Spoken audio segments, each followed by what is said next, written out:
हर खबर पर होगी आपकी पकड़। डाउनलोड कीजिए एबीपी लाइव ऐप।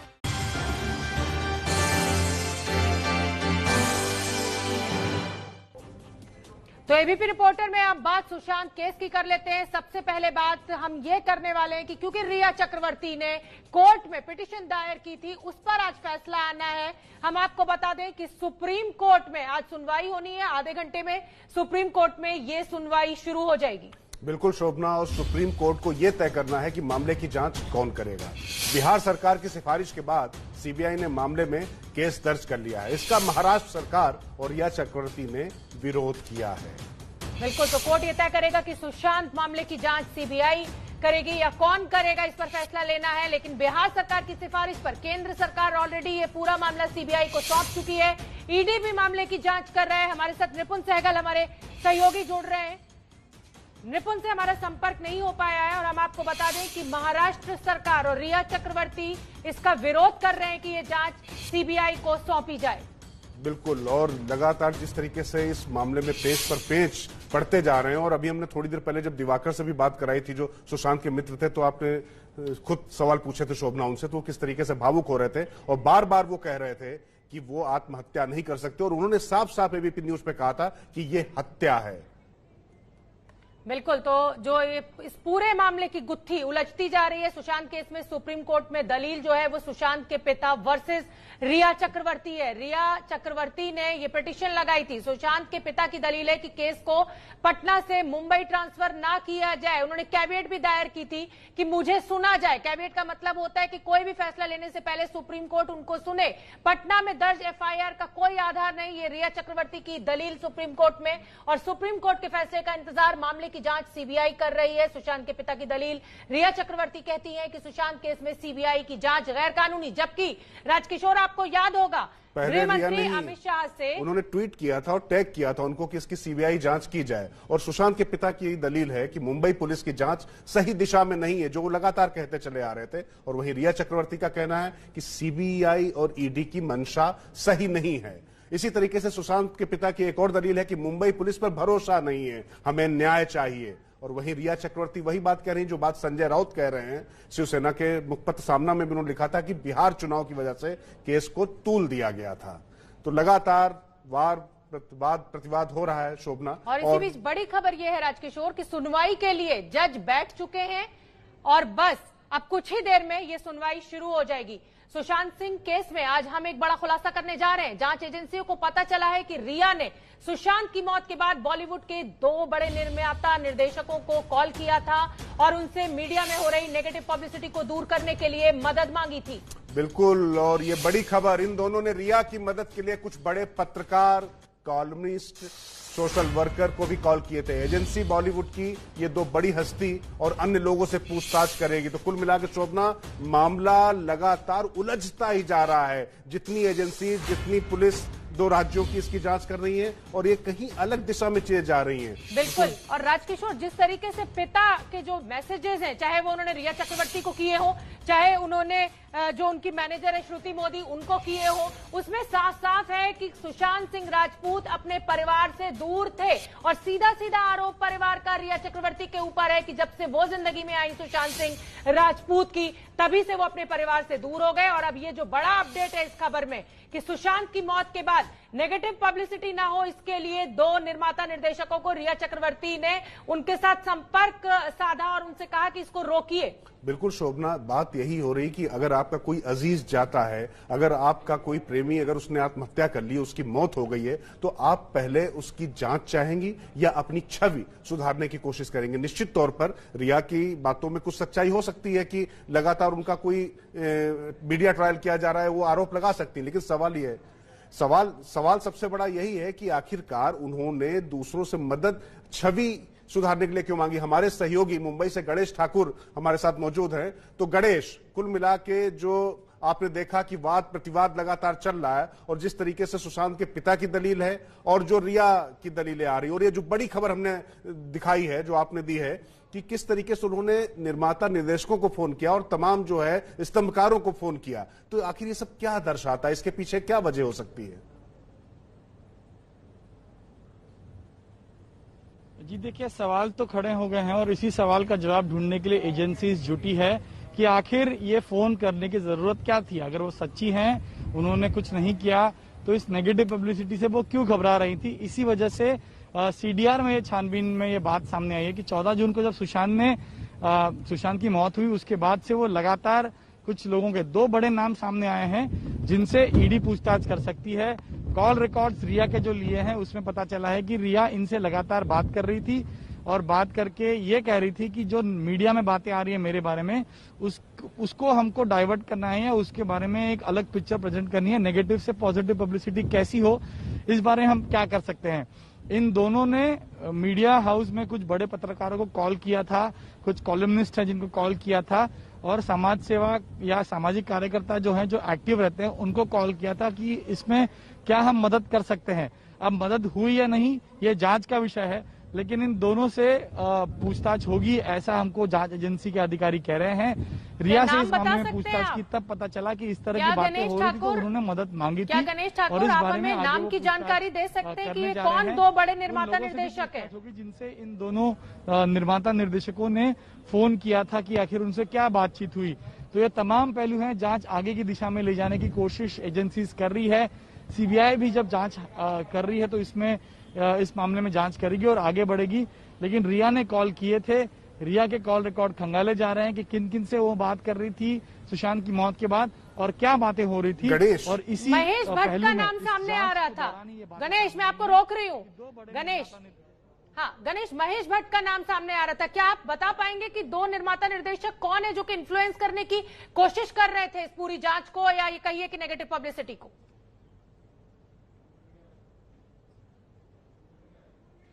शायद गणेश से हमारा संपर्क राजकिशोर टूट गया है, लेकिन ये पूरा जो मामला है राजकिशोर, ये उलझता जा रहा है। जिस तरीके से रिया चक्रवर्ती सुप्रीम कोर्ट भी गई हैं, उन्होंने एक सुप्रीम कोर्ट में अर्जी लगाई है कि जो नेगेटिव पब्लिसिटी मेरी हो रही है, यानी जो मीडिया ट्रायल मेरा किया जा रहा है, उस पर सुप्रीम कोर्ट रोक लगाए।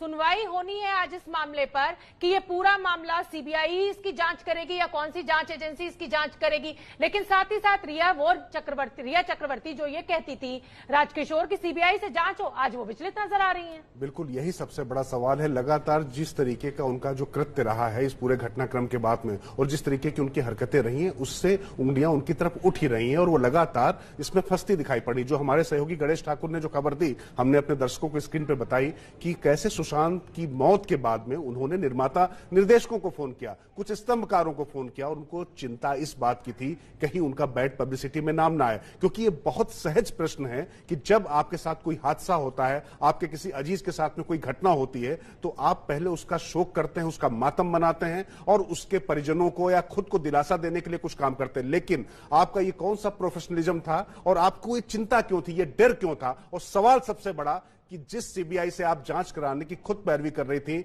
देश के गृह मंत्री को टैग करके जो आपने मांग की थी, आखिर जब सीबीआई को वो दी जा चुकी है जांच, तो उसके बाद वो क्यों इससे भाग रही है? ये बड़ा सवाल है। और इसी बीच सुशांत सिंह राजपूत के भाई नीरज सिंह ने संजय राउत से बिना शर्त माफी की मांग की है। संजय राउत पर सुशांत के पिता की छवि खराब करने का आरोप है। तो उनके चचेरे भाई ने संजय राउत से माफी की मांग की है। बबलू जी मौजूद हैं जो बिहार में विधायक भी हैं। सर, ये पूरा मामला अब तो सब जुडिस है, कोर्ट में है, लेकिन इसको लेकर राजनीति लगातार हो रही है बिहार में भी और महाराष्ट्र में भी। महाराष्ट्र के लोग भी आरोप प्रत्यारोप कर रहे हैं और बिहार से भी जवाब सवाल हो रहा है। आप तो परिवार के सदस्य हैं, राजनेता भी हैं, क्या लगता है आपको ये सही है? देखिए, हम लोग लगातार इस चीज को चाह रहे हैं कि राजनीति से हटके लोग इसमें पार्टिसिपेट करें, और हमको लगता है कि बिहार में कोई राजनीति नहीं है। लगातार परिवार सीबीआई की मांग कर रही थी और पूरे फैंस जो हैं देश भर के लाखों लोग सीबीआई की मांग कर रहे थे। तो हम समझते हैं कि बिहार के सभी पार्टी ने एक सहमति भी दी, तो किसी ने कोई राजनीतिक बात नहीं की। राजनीतिक बात तो अब महाराष्ट्र से आ रही है, जो शिवसेना के लोग परेशान है। तो मुझे लगता है कि अगर ये घटना घटी है और उसमें सीबीआई जांच होने वाली है, ईडी का जांच चल रहा है, तो इन जांचों से जिनके ऊपर आरोप लगा हुआ है वो परेशान हो, दूसरे पॉलिटिकल लोग क्यों परेशान हो रहे हैं, शिवसेना क्यों परेशान हो रही है, संजय रावत जी क्यों परेशान हो रहे हैं, इस बात का हमें कोई पता नहीं चल पा रहा है। मैं तो ये कहना चाह रहा हूं कि जिस तरह से संजय रावत जी परेशान है, बिना सिर पैर की बात कर रहे हैं, तो हम लोगों ने डिसाइड किया है कि जो वो आरोप लगा है परिवार के ऊपर, हम आज उनको प्लीडर नोटिस करने वाले हैं। या तो वो माफी मांगे, अन्यथा हम लोग न्यायालय में के शरण में जाएंगे और उन पर मानहानि का मुकदमा दर्ज करेंगे। हमने ये तय किया है। सर, इसमें जो मुख्य तौर पर जिससे पूछताछ हो रही है रिया चक्रवर्ती हैं, और रिया चक्रवर्ती को लेकर देखा जा रहा है कि महाराष्ट्र में राजनेता भी और कई सारे फिल्म इंडस्ट्री के गुट भी हैं जो बचाव की कोशिश कर रहे हैं। आपको क्या लगता है कि ये क्यों हो रहा है, इसके पीछे की वजह क्या? देखिए, पहले भी हम लोग लगातार जब देश के लोग सीबीआई की मांग कर रहे थे, तो उसी सुर में सुर मिला के रिया ने भी कह दिया कि हमको सीबीआई जांच चाहिए। और जब सीबीआई जांच आ गई है तो अब क्यों परेशान हो रही है, क्यों पॉलिटिकल लोगों का सहारा ले रही है? और पॉलिटिकल लोगों को हम समझते हैं कि इसमें पार्टी बनने की आवश्यकता नहीं है। क्यों पार्टी बन रहे हैं ये हमें समझ में नहीं आ रहा है। और इन चीजों से लगता है कि कहीं न कहीं पॉलिटिकल लोग इन्वॉल्व हैं। जिस तरह से पहली घटना घटी हुई है, दिशा की घटना घटी हुई है, तो वो घटना और सुशांत का घटना कहीं न कहीं अब जो तथ्य सामने आ रहा है, इन चीजों से लगता है कि दोनों घटना लिंक्ड है और कहीं न कहीं दोनों घटनाओं में कुछ लोग इन्वॉल्व हैं। ये खुद ब खुद लोग सामने आ रहे हैं, मतलब ऐसा अपना वो पेश कर रहे हैं अपने आप को कि लगता है वो कहीं न कहीं इन्वॉल्व हैं, कहीं न कहीं उसमें दोषी हैं। तो ये तमाम चीजें जांच का विषय है। हम लोग अभी भी सीधा आरोप किन्हीं पे नहीं लगा रहे हैं कि रिया के द्वारा जो भी तथ्य हम लोग को सामने आया, परिवार के लोगों को मिला, जो भी चीजें डॉक्यूमेंट से मिला था, हम लोगों ने उन चीजों पर एफआईआर दर्ज कराया। और इसके बावजूद भी हम लोग लगातार कह रहे हैं कि हर चीज को जांच के दायरे में रखा जाए, जांच किया जाए और जांच के बाद ही कोई कार्रवाई हो, ये हम भी मांग कर रहे हैं और पूरा देश मांग कर रहा है। तो हम लोग चाह रहे हैं कि कोई निर्दोष फंसे नहीं और कोई दोषी बचे नहीं, यही हम लोग का आग्रह है। या ने अभी बीच में सुप्रीम कोर्ट में भी दाखिल किया है कि भाई मीडिया ट्रायल हो रहा है, उससे बचाया जाए, उसकी बातचीत ना हो। आपको लगता है कि जो चीजें देश को जाननी चाहिए, देखनी चाहिए, समझनी चाहिए, वो चीजें मीडिया में आ रही हैं और आपके भी माध्यम से और महाराष्ट्र से भी जो तथ्य निकल कर आ रहे हैं वही सारी चीजें सामने आ रही हैं, तो क्या लगता है आपको कि ये सही है उनका कहना?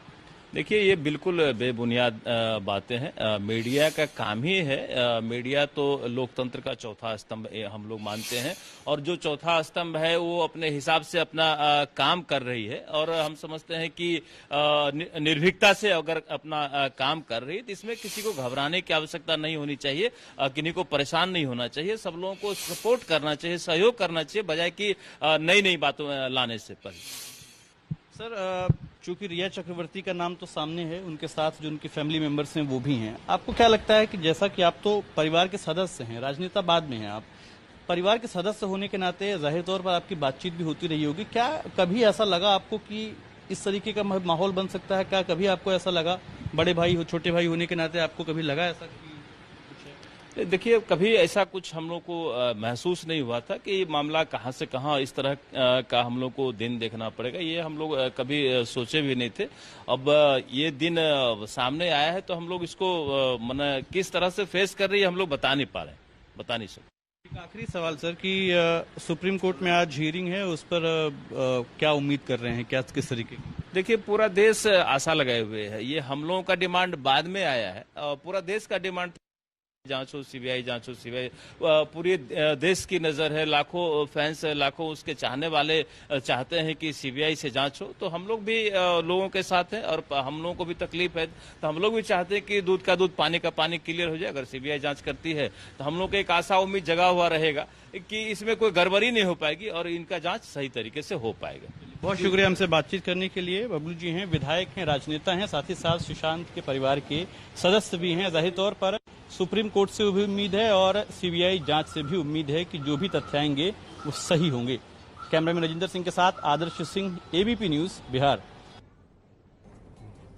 तो चलिए, एबीपी न्यूज रिपोर्टर में अब हम बात सुशांत केस की करेंगे। सबसे पहले बात, क्योंकि सुशांत केस पर आज सुनवाई होनी है, एक बहुत बड़ा दिन है। रिया चक्रवर्ती की याचिका पर सुप्रीम कोर्ट में सुनवाई बस अब से कुछ ही क्षणों में शुरू हो जाएगी। तो बड़ी खबर इस समय की, और सुप्रीम कोर्ट को यह तय करना है कि मामले की जांच कौन करेगा। बिहार सरकार की सिफारिश के बाद सीबीआई ने मामले में केस दर्ज कर लिया है। इसका महाराष्ट्र सरकार और रिया चक्रवर्ती विरोध कर रहे हैं। तो सुशांत केस पर बस थोड़ी ही देर में सुप्रीम कोर्ट में सुनवाई होगी। रिया चक्रवर्ती जो कि ट्वीट कर सीबीआई जांच की मांग कर रही थी, अब वो कहती हैं कि सीबीआई जांच नहीं होनी चाहिए। अंकित गुप्ता हमारे सहयोगी हमसे जुड़ रहे हैं। अंकित, ये सुनवाई थोड़ी देर में शुरू हो जाएगी और ये पता चलेगा कि जांच सीबीआई करेगी या कोई और एजेंसी। लेकिन मेरा सवाल आपसे ये भी है कि रिया चक्रवर्ती ने एक और पिटीशन दायर की थी कि मीडिया ट्रायल नहीं होना चाहिए, क्या उस पिटीशन को भी इसके साथ क्लब कर दिया गया है? जी, रिया की तरफ से एक हलफनामा दायर किया गया था जिसमें जो 2 बातें कही गई थी, उसमें उन्होंने जो साफ तौर पर ये तो कहा ही था कि इस मामले में राजनीति हो रही है और उन्होंने बाकायदा बिहार के मुख्यमंत्री का जिक्र किया था कि कैसे उन्होंने इस मामले में केस रजिस्टर करवा दिया। क्यों? क्योंकि बिहार में चुनाव है। लेकिन दूसरी उन्होंने बात कही थी कि मीडिया ट्रायल इस मामले में हो रहा है और उन्होंने 2 केसेस का जिक्र किया था, 2G केस का और आरुषि केस का, कि उस मामले में मीडिया ट्रायल हुआ था और बाद में वो आरोपी जो है बरी कर दिए गए थे। तो इस तरीके की उन्होंने बातें जरूर कही हैं, लेकिन जो सबसे मुख्य मामला है वो यही है कि क्या इस मामले में बिहार में केस रजिस्टर हो सकता था या नहीं, और अगर हो सकता था तो क्या बिहार सरकार ने जो सीबीआई जांच की सिफारिश की है वो ठीक है या नहीं है। क्योंकि एक बात और जोड़ना चाहूंगा इस सबके बीच में, जो रिया चक्रवर्ती की तरफ से हलफनामा दिया गया था उसमें एक बात और कही गई है कि हमको सीबीआई जांच से आपत्ति नहीं है। सीबीआई जांच अगर सुप्रीम कोर्ट करवाना चाहती है तो आदेश दे सकती है, लेकिन सीबीआई का मामला मुंबई की कोर्ट में जाना चाहिए, ना कि बिहार की कोर्ट में। और सुनवाई अब से कुछ ही मिनटों में शुरू होने वाली है। तो अंकित, जो बात आप बता रहे थे कि फैसला इस आधार पर होगा कि वाकई बिहार पुलिस को यह अधिकार था या नहीं था, तो अगर बिहार पुलिस के अधिकार पर ही सवाल खड़ा कर देता है सुप्रीम कोर्ट, तो उसके बाद सीबीआई जांच की जो उसने सिफारिश की थी वह स्वयं ही रद्द हो जाएगी। इसका मतलब यह माना जाएगा, अगर सुप्रीम कोर्ट इस बात से कन्विंस नहीं होता है कि बिहार सरकार के पास यह हक नहीं था, तो उसके बाद यह मामला सीबीआई के पास जाना चाहिए या नहीं जाना चाहिए, यह भी सुप्रीम कोर्ट नए सिरे से तय कर सकता है। जी बिल्कुल, फिर अगर सुप्रीम कोर्ट ये मान लेता है कि बिहार सरकार के पास में या बिहार पुलिस के पास में अधिकार नहीं था, तो फिर सुप्रीम कोर्ट का फैसला होगा कि सुप्रीम कोर्ट इस मामले को सीबीआई को भेजता है या नहीं भेजता। और ऐसे में अगर ये माना जाए कि हम दोनों पॉसिबिलिटीज लेकर के चलते हैं, सुप्रीम कोर्ट अगर ये कह देता है कि बिहार पुलिस के पास अधिकार था, तो फिर तो जैसे मामला चल रहा है चलता रहेगा। लेकिन अगर सुप्रीम कोर्ट ये कहता है कि बिहार पुलिस के पास अधिकार नहीं था, तब क्या होगा? तब फिर सुप्रीम कोर्ट तय करेगा कि मामले की सीबीआई जांच होनी चाहिए या नहीं। और अगर सुप्रीम कोर्ट सीबीआई जांच की इजाजत देता है, क्योंकि मामला 2 राज्यों से जुड़ा हुआ है, तो फिर वहां पर जो सीबीआई की जो चार्जशीट होगी वो मुंबई की कोर्ट में जाएगी, ना कि बिहार की कोर्ट में। और रिया की जो नया हलफनामा आया है उसमें इस बात का जिक्र किया गया है कि सुप्रीम कोर्ट चाहे तो सीबीआई जांच को भेज सकता है, उस पर आपत्ति नहीं है, लेकिन मामला बिहार की कोर्ट में ना चले बल्कि मुंबई की कोर्ट में चले, और इसी पर इनका पूरा जोर है। जी अंकित, आप बने रहिए क्योंकि ये बहुत अहम सुनवाई आज बस सबसे कुछ ही क्षणों में शुरू होने जा रही है। इसी बीच एक और बड़ी खबर आ रही है। एक बार फिर ईडी दफ्तर पहुंचे हैं सुशांत के फ्लैटमेट सिद्धार्थ पिठानी, यानी उनके घर में उनके साथ रहते थे वो मित्र सिद्धार्थ पिठानी, जिन्होंने ये कहा था कि परिवार उनके ऊपर दबाव बना रहा है रिया चक्रवर्ती को फ्रेम करने के लिए। ईडी दफ्तर वो पहुंचे हैं। सिद्धार्थ पिठानी से कल भी पूछताछ हुई थी।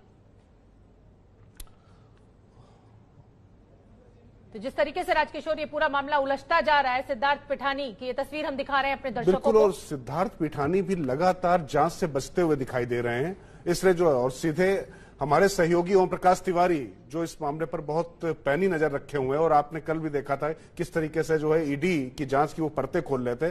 तो ओम प्रकाश जी, सीधा प्रश्न आपसे, सिद्धार्थ पिठानी आखिरकार हाजिर हो गए, कभी वो हैदराबाद में होते कभी मुंबई में होते हैं, इनसे किस तरीके की पूछताछ होगी? जो ईडी का जो फोकस होगा वो सिद्धार्थ से क्या होगा पूछताछ का?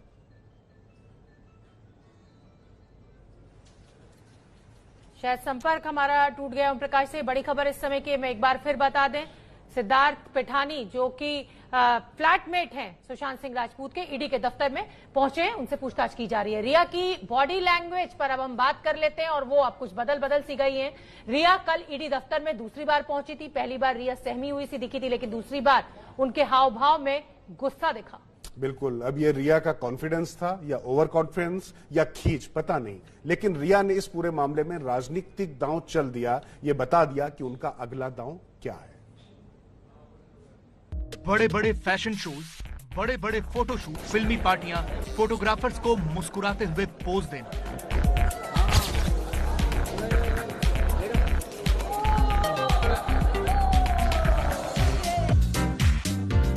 दो महीने पहले तक रिया चक्रवर्ती की जिंदगी यही थी। फिल्मी दुनिया के इसी ग्लैमर में रिया चक्रवर्ती जीती थी।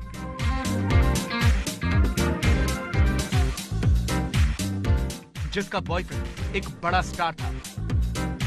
बॉयफ्रेंड के स्टारडम के दम पर ही रिया को भी ये फिल्में और फोटोशूट मिलते थे, लेकिन सिर्फ 2 महीने में ही रिया की जिंदगी बदल गई।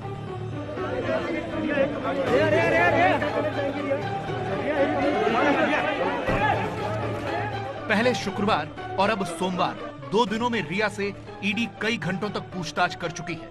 रिपोर्टर सवाल पूछते रह जाते हैं, लेकिन वो पूरी तरह खामोश रहती है। रिया शो बिजनेस में काम करती हैं, इसलिए मीडिया और उनके कैमरों से रिया का पुराना नाता रहा है। फोटोग्राफर पहले भी रिया का पीछा करते थे, अब भी करते हैं।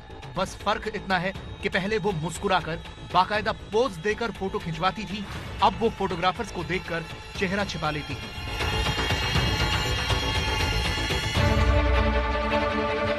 जब से सुशांत की मौत हुई है, रिया ने मीडिया से दूरियां बनाई हुई हैं। ये 15 जून की तस्वीरें हैं, जिस दिन सुशांत का अंतिम संस्कार हुआ था। रिया चक्रवर्ती सुशांत के अंतिम दर्शनों के लिए कूपर अस्पताल पहुंची थी। बाद में उन्हें अंतिम संस्कार में नहीं जाने दिया गया। इसके बाद वो मीडिया के सामने 19 जून को तब आई, जब उन्हें पूछताछ के लिए बांद्रा पुलिस स्टेशन बुलाया गया। तब भी वो मीडिया के कैमरों के आगे हाथ जोड़ती रही। ये वो वक्त था जब रिया पर कोई आरोप नहीं लगा था। इसके बाद 29 जून को रिया तब नजर आई, जब वो फरहान अख्तर से मिलने के लिए उनके घर गई। यहाँ उनके साथ शिबानी ढांडेकर भी मौजूद थी। I refrain from commenting on the advice of my lawyers, as the matter is sub judice. Satyamir Jayate, the truth shall prevail. Sushant के पिता ने जब रिया चक्रवर्ती के खिलाफ FIR दर्ज कराई और उसमें उन पर गंभीर आरोप लगाए, तो 31 जुलाई को वो सफाई देने के लिए मीडिया के सामने आई। इसके बाद वो 7 अगस्त को नजर आई, जब ईडी ने उन्हें पूछताछ के लिए पहली बार बुलाया। शुक्रवार को ईडी ने रिया से करीब 9 घंटे तक पूछताछ की थी, लेकिन रिया ने कोई संतोषजनक जवाब नहीं दिया, जिसके बाद उन्हें पूछताछ के लिए आज फिर बुलाया गया। आज सुबह करीब 11:15 बजे रिया चक्रवर्ती ईडी के दफ्तर पहुंची। मुंबई के मीडिया कर्मियों की भीड़ पहले से ही उनका इंतजार कर रही थी। अचानक से ईडी दफ्तर के बाहर रिया एक कार में नजर आई। कार की फ्रंट सीट पर रिया के भाई शोभिक बैठे हुए थे, पीछे रिया और उनके पिता बैठे थे। अचानक से रिया बाहर निकली और शोभिक रिया को पकड़कर सीधे ईडी ऑफिस की तरफ जाने लगे। मीडिया कर्मियों की भीड़ सवाल पूछती रही, लेकिन रिया और उनके भाई ने कुछ नहीं कहा। रिया के पिता पीछे रह गए थे। पत्रकारों ने उनसे भी सवाल पूछे, लेकिन वो भी कुछ नहीं बोले। अब जरा एक और कैमरा एंगल से देखिए कैसे रिया की गाड़ी जब पहुंची तो गाड़ी के बाहर पुलिस वालों और मीडिया कर्मियों की भीड़ लग गई थी। पहले रिया का भाई शोभिक निकला और फिर रिया गाड़ी से बाहर आई और दोनों सीधे ईडी दफ्तर में चले गए। रिया चक्रवर्ती के चेहरे पर सफेद रंग का मास्क था, सिर पर दुपट्टा ओढ़ा हुआ था।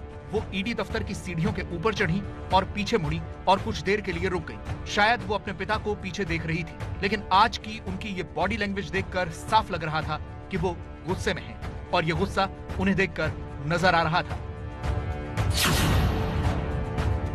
ईडी के दफ्तर में 3 दिनों पहले देखा, तब उस समय उनके चेहरे पर चिंता का भाव था, क्योंकि संभवतः अपने जीवन में वो पहली बार ईडी दफ्तर में आई हैं।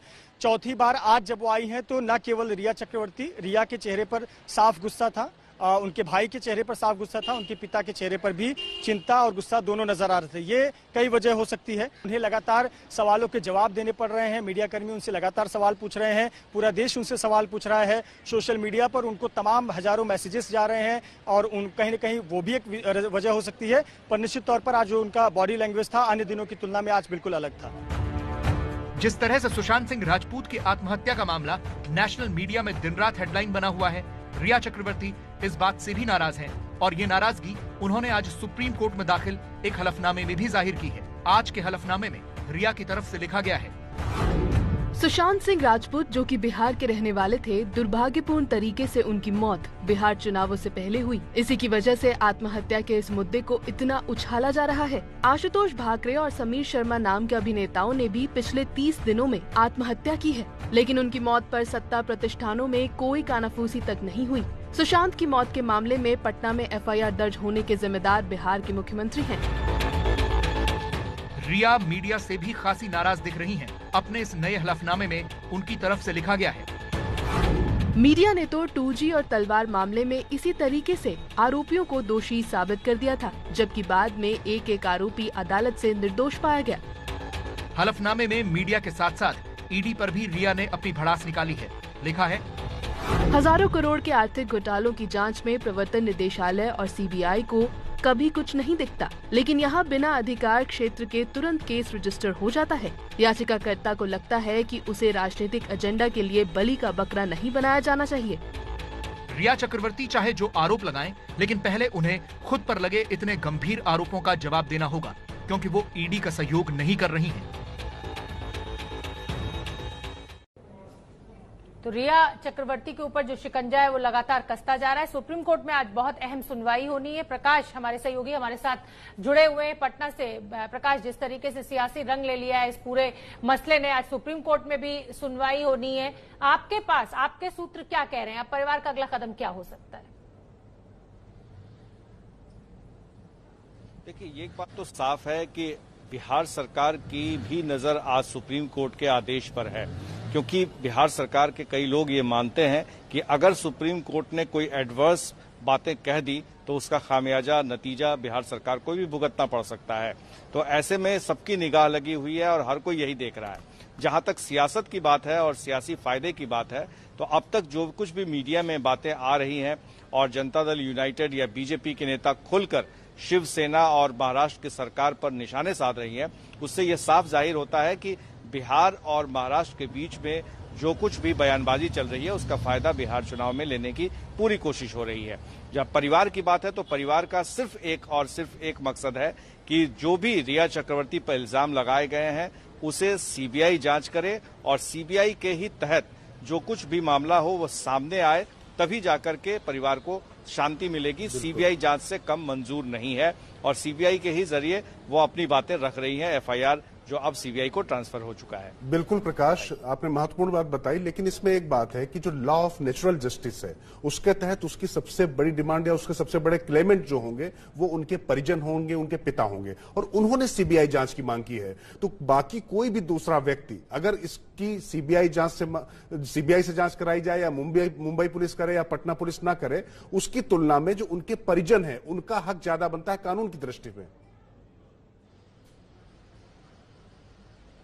देखिए, वो कानूनन है तभी तो ये बातें सामने आई और पटना में एफआईआर दर्ज कराया गया और उसमें ये साफ कहा गया कि पटना में उसका एक हिस्सा जो पूरी घटनाक्रम हुई है वो घटित हुआ है। जो उनके पिता थे उनको रोका गया था, रिया चक्रवर्ती ने रोका है, उनके परिवार वालों ने रोका है उनसे बात करने के लिए, जिसका जिक्र आज एक व्हाट्सएप जो जारी किया गया है परिवार वालों की तरफ से, उसमें दिखता है कि कैसे पिता गुहार लगा रहे हैं रिया चक्रवर्ती और जो उनकी मैनेजर हैं श्रुति मोदी उनके पास कि उनसे एक बार बात करा दी जाए या उनको हक है इस बात का जानने का कि आखिर उनके बेटे के साथ क्या हो रहा है, क्या परेशानी है और वो परेशान है। तो ये सब बातें जाहिर करती हैं कि जो एफआईआर में बातें कही गई थी उसी के आधार पर सीबीआई से जांच हो और तभी उनको पता चल पाएगा कि आखिर उनके बेटे के साथ क्या हुआ था, खुदकुशी के लिए उनको कौन उकसाया। बिल्कुल ठीक है प्रकाश, आप बने रहिए हमारे साथ। और मैं अपने दर्शकों को बता दूं कि सिद्धार्थ पिठानी और श्रुति मोदी से ईडी के दफ्तर में पूछताछ चल रही है मुंबई में। उधर सुप्रीम कोर्ट में जजेस बैठ चुके हैं, वहां भी सुनवाई शुरू होने जा रही है। जैसा कि हमने अभी आपको जानकारी दी, सुप्रीम कोर्ट में पिटीशन नंबर 12 के बाद पिटीशन नंबर 14 को ले लिया गया है। सुशांत सिंह राजपूत मामला पिटीशन नंबर 13 था। अंकित जुड़े हुए हैं राजकिशोर हमारे साथ। बिल्कुल अंकित, सीधा सवाल, क्या सुनवाई अगर ज्यादा तफसील से होती है तो क्या सुप्रीम कोर्ट का फैसला ये जरूरी नहीं कि आज ही आए या आज ही इस पर फैसला आएगा? इस पर कुछ बता सकते हैं क्या आप? राजकिशोर जी, जब भी मामले की सुनवाई लंबी होती है तो सुप्रीम कोर्ट उस मामले में अगर कोई भी आदेश देता है तो उसका विस्तृत आदेश लिखवाया जाता है। तो अगर सुनवाई लंबी खिंचती है तो हो सकता है कि आदेश दोपहर में 2 बजे के बाद आए या फिर अगले जो है 1-2 दिनों के दौरान आए। लेकिन जिस तरीके से मांग की जा रही है और सीबीआई ने मामले की जांच शुरू कर दी है, तो जो रिया के जो वकील हैं उनका यही मानना है कि आज ही इस मामले पर सुप्रीम कोर्ट को कोई आदेश देना चाहिए। वहीं जो बिहार सरकार है या महाराष्ट्र सरकार है या सुशांत के परिवार के वकील हैं, वो सब अपना पक्ष रखने के लिए अपनी दलीलें रखना चाहते हैं। जी बहुत बहुत धन्यवाद अंकित इस पूरी जानकारी के लिए। हमें दीजिए इजाजत, फिर आपसे कल मुलाकात होगी सुबह 10 बजे एबीपी रिपोर्टर में।